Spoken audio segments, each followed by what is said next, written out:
construction of a landmark on Grand Bahama invoking feelings of nostalgia.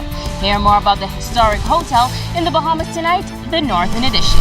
A third-grade student of a local institution beaten and left unconscious. That story you'll hear only in the Bahamas tonight, the Northern Edition.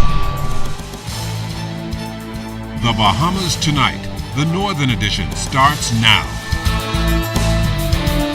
This is the Bahamas Tonight, the Northern Edition. Good evening, I'm Sabrina Brown. Thank you for joining us. Topping the news tonight, the new school year starting off with violence at a local primary school. The incident left a third grader injured and traumatized. And tonight, the principal of that institution is speaking out. Shashina Roll reports. A fun game of football turning violent outside the premises of Walter Parker Primary School on Friday afternoon. Officials say a third-grade student beaten so badly that he was unconscious and had to be rushed to the local hospital for treatment. Principal of Walter Parker Primary School, Jacqueline Pinder, speaking candidly about the unfortunate incident involving the third and fourth grade students. It was a game of football between boys, and it turned very quickly into a fight, and then emotions took over and we realized the fourth grader attacked the third grader. Pinder says when the child was beaten, he became unresponsive and EMS personnel were called to the scene. The child left school unresponsive. The administrators and myself and parents, his mom and his grandfather, we all went to the hospital along with the student. Several hours of agony, wondering if he would be okay. She says the child became responsive at the hospital and a number of x-rays had to be taken. It was told that he punched and kicked him, and it got the two students from the junior high. They were actually accused of assisting in attacking him, but in investigating it, we found that they actually assisted in pulling the boys apart. But Pinder points out that this incident took place outside of the school's premises and after 4 p.m. when school was already dismissed. At this time, 4 o'clock, all students should have been collected by parents. I just want to use this incident as an appeal to parents to how important it is to pick students up on time. And secondly, we have a waiting area at the front of the school where it's monitored by an administrator and myself on a daily basis. She stresses that this incident is not a security issue. I believe the parents have the confidence in the school to know that we have their best interest at heart. This is an isolated incident, like I've said before. So the question is, what happens to the fourth grade student? Suspension is never the answer. We have to work with our children. We have a guidance counselor here who is quite capable of getting to the root of where this child is at in his head. There are a lot of issues that children face today that we didn't have to face when we were children that age. Our whole idea is to get to the root of it, find out how he is thinking and how we can best assist him and others to resist this kind of temptation to lash out in violence. Now, I know it may be hard to believe, but there is some good news coming out of this horrifying ordeal. After a series of meetings on Monday evening, there was a peaceful resolution. The third and fourth grade student, they made amends, and officials say that little boy, the third grade student, he returned to school here at Walter Parker Primary on Tuesday morning, and they say he's doing just fine. Shashina Roll, ZNS Network News. Now, conflict resolution will be provided for the students. 2 Bimini men are in custody accused of possession of dangerous drugs. Police tell us that around 7 p.m. on Sunday, the U.S. Coast Guard spotted a red and black 19-foot speedboat 10 miles northwest of Bimini. The 2 men, ages 24 and 36 years, were on board, and a search of the vessel reportedly uncovered 3 large taped packages containing 16.5 pounds of suspected marijuana and $15,000 in U.S. and Bahamian currency. The men and the vessel were brought here to Grand Bahama and handed over to the Drug Enforcement Unit. The estimated street value of the suspected drugs is around $16,500. Investigations are continuing. Now to health news. The Public Hospitals Authority still focused on improving the level of health care in the 8 Mile Rock community Access after hours has been an issue for residents for many years now, and they have been calling for improved services where they live. As Natalie Martinborough tells us, PHA officials say they are committed to making easy access a reality. Managing Director at the PHA, Herbert Brown, says the plan to extend the hours of the E.M.R clinic remains a work in progress. The PHA has stated that the working hours will be extended to 9 p.m. beginning this month, and they are still trying to meet that goal. We have not yet started. We are now putting in place all that is required to, we did say September, and so we are in September. And so keep in mind that some of the physicians that we would have to appoint would have to be brought in from outside of the country. And so in some instances, so in that regard, clearly we will have to ensure that they are on island as we move this process along. Brown says a number of things must be done before the working hours can be extended. He says while members of the medical staff have been identified, some work must be done at the clinic and to the living accommodations in order to facilitate this change. 8 Mile Rock for many years now would have been without a resident nurse and a resident for years. As we speak today, the nurse, the resident nurse for 8 Mile Rock Clinic has already been appointed. As we speak today, the physician for the district medical officer and resident physician has already been appointed. We are now renovating. As you go to 8 Mile Rock today, you will note that the clinic, residence for the doctor and the nurse are being renovated. We expect that to be completed within the next 2 weeks. Once that's completed, then we will have on site a resident doctor and a resident nurse. Dr. Sally Taylor has been appointed District Medical Officer for the 8 Mile Clinic. She will be among a team of medical professionals who will provide medical care to the 8 Mile Rock community. She will be charged with responsibility for expanding and preparing for the eventual extension of time to the 8 Mile Rock Clinic. We are excited about that. She is a qualified family practice practitioner, and I am confident that within the weeks ahead, you will hear about some of the other announcements that we will make. Natalie Martinborough, ZNS Network News. A Freeport landmark is coming down. The former Freeport Inn is being demolished after structural engineers determined that the buildings on the property are not structurally sound, but that hotel property that was abandoned about 5 years ago was once a major part of the tourism product. Tonight, a local historian talks about the early days of the Freeport Inn and how it helped to shape Freeport's image as the Magic City. Megan Shepard reports. Now, as demolition continues at Freeport Inn, a part of the island's history is being torn down. Now, although the physical structure will no longer remain, for one local resident, he says he will always have his memories. I was living in the one there, which is still standing. Right there. Etienne Farquharson fondly remembers the years of the 1960s when he says Grand Bahama was magical, thriving, and full of life. During the period, and I would say up to the early 70s, you probably had as much as 20 nightclubs in Freeport. Not to mention smaller entertainment places outside of Freeport. But it was a young city. There was a lot of buoyancy. There was a lot of hope, as opposed to this, to the doldrums, the lack of life. You know, it's a disgrace, to be quite honest with you. And for me, and for thousands of Bahamians discovering, quote unquote, a new world. I mean, Freeport was everything. Freeport was everything. It defied, or it defined what could happen if everybody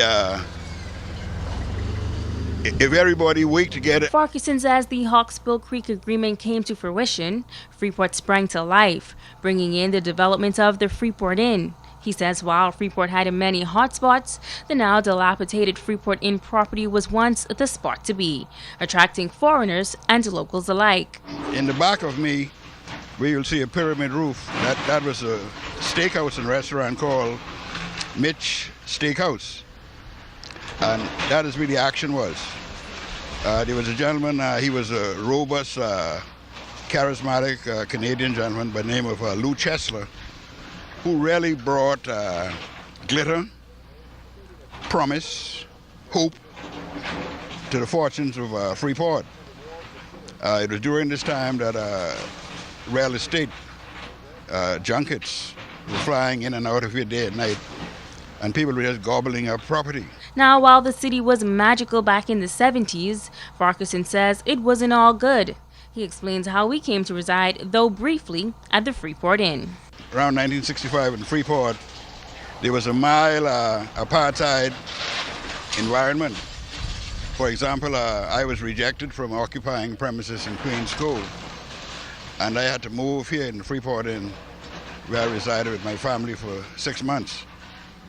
And I was slightly naive to the impact of segregation, but you will recall now, during that time, the Progressive Liberal Party was making inroads as far as changing the social aspects of Grand Bahama, including Freeport, of course.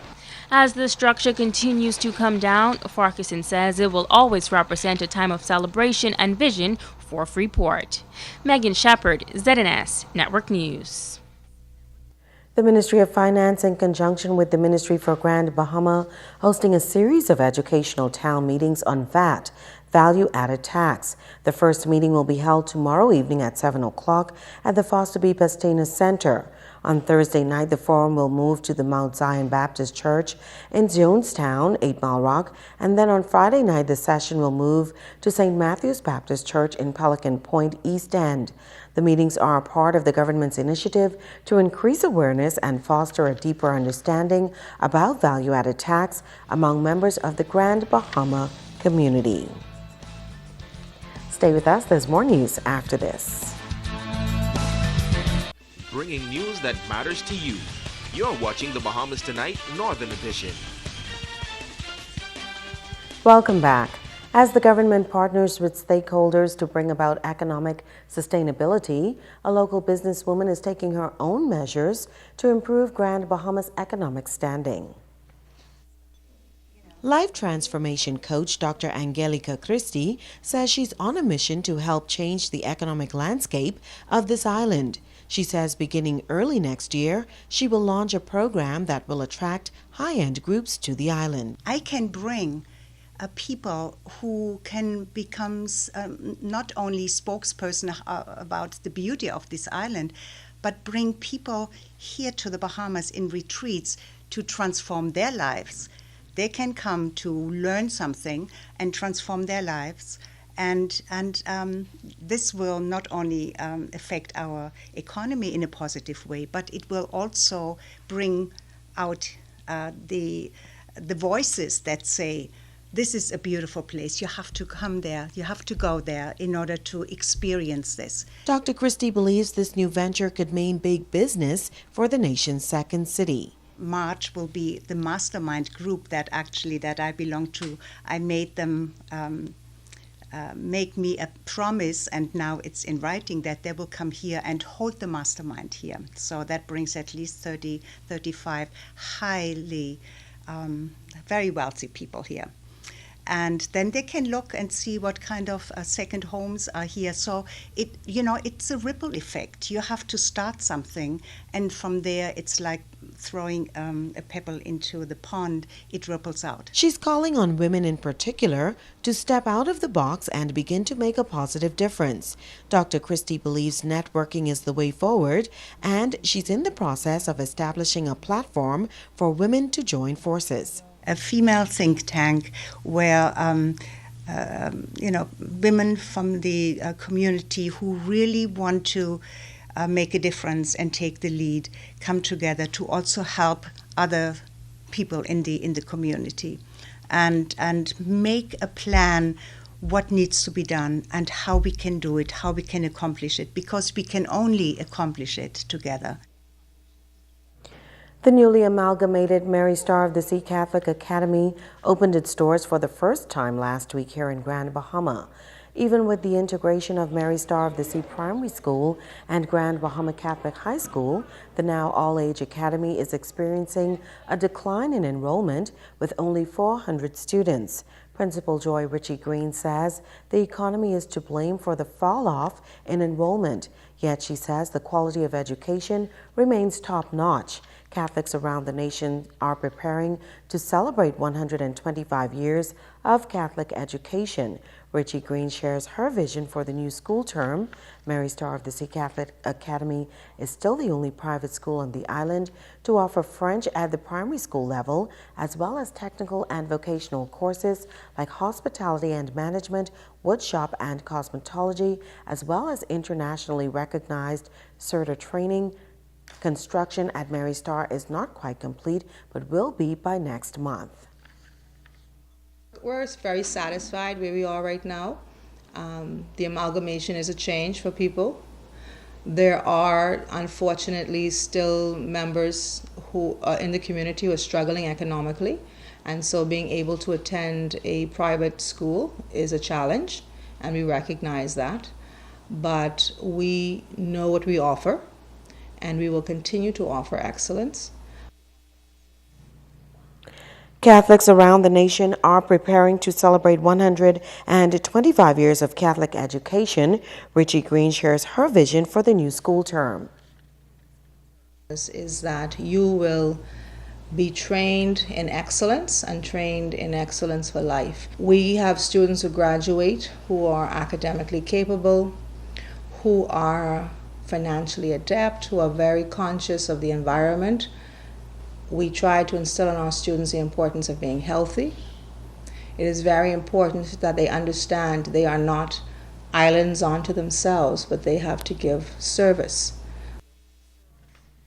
The Beacon School for students with special needs getting some help from a few good friends. The donation of school supplies is the latest in a series of goodwill gestures that have been extended over the years.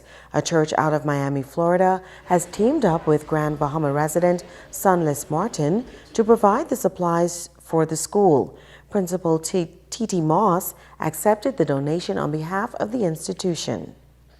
We're talking about at least 50 uniforms, tops and bottoms, so we're talking about $20 per uniform, so a nice substantial amount. So this was overall, we purchased about 1,000 uniforms, so this was a portion of those that we purchased for kids to go back to school.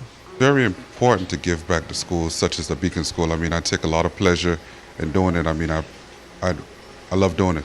This is something I do. I've been doing it for the last 8 years, and I will continue doing it. I mean, I think it's very important to give back to less fortunate.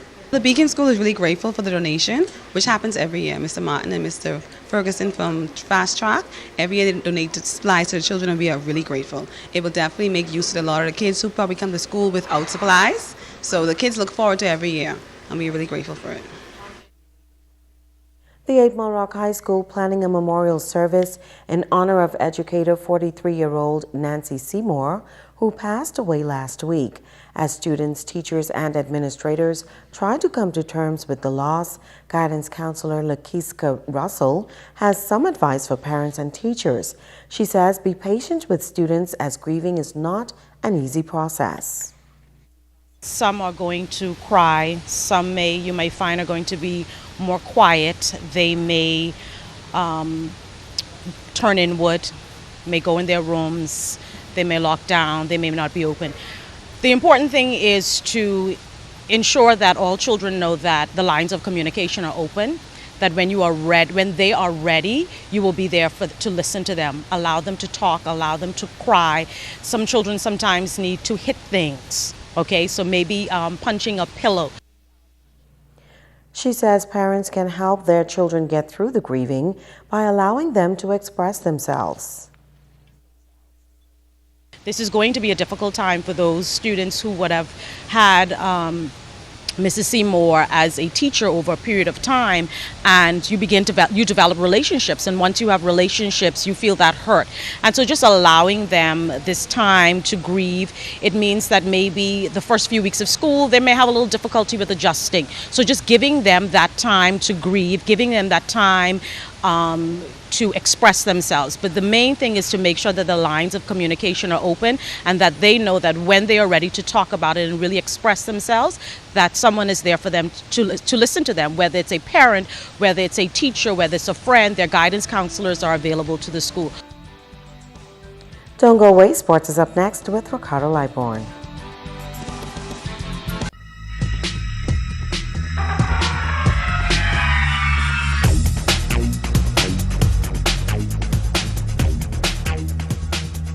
Everybody, and welcome to Sports and Ricardo Liborn. I'm dedicating sports tonight to my Miami Dolphin friends who've been carrying on like they've been in the Super Bowl. Boy, y'all foolish. Anyhow, Chris Brown and Anthony Strawn will represent the Bahamas and the Americas team, as you know, in the IAAF Continental Cup. It's set for the 13th and 14th in Morocco, that is. Well, at home, our athletes here are off to a pretty good start as far as their training aspect. The athletes of the Freeport Pacers track club are in off-season training at the Grand Bahama Sports Complex. The drills are designed to develop stamina, coordination, and regeneration of the body. This is a crucial time of the year for the athletes coming off a grueling season. Andre Williams is training with the Pacers and found a new appreciation for the sport.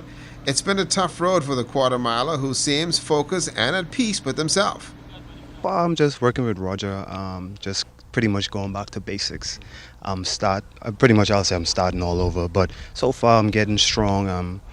The workouts that we're doing is my body fit. That suits me, so I'm excited about it. I'm not stressed, I'm at peace, and that's the main thing as an athlete, being at peace in my heart and being able to train and to get the capacity of work and training that I need.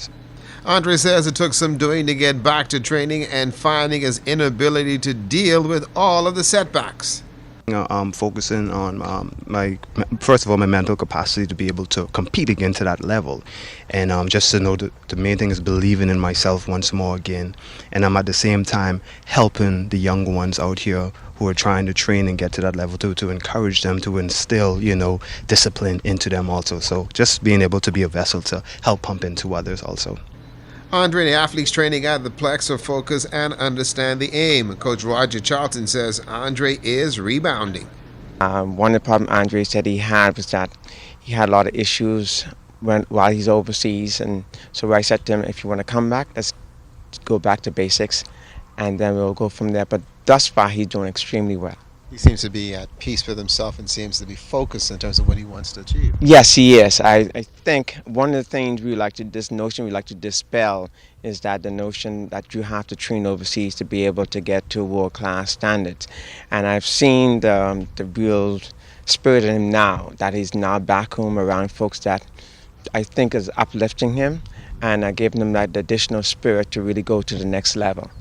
Welcome back to the track, Andre Williams. It's now up to you to stride to greatness.